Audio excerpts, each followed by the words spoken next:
Wa hedhi ni ile ambayo kila mtu mwanamke anapata kila mwisho wa mwezi au wengine anaingia mwanzo wa mwezi anapata hedhi.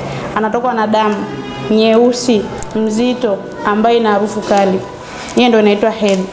Na nifasi ni ile damu ambayo inamtoka mwanamke ni mama ambaye ni pale baada ya kujifungua. Ndio hiyo damu inaitwa nifasi, anatoka na hiyo damu.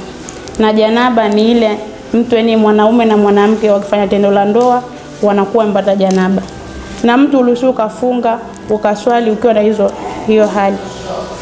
Kwa sababu mtu akipata janaba anatakiwa akoge ndo aswali, akoge ndo afunge. Ukipata hedhi, kwa mfano kuna watu wanaingia hedhi siku 10, wengine wanaingia hedhi siku 3, unasubiria. Kwa mfano umefunga, umepata hedhi saa 10.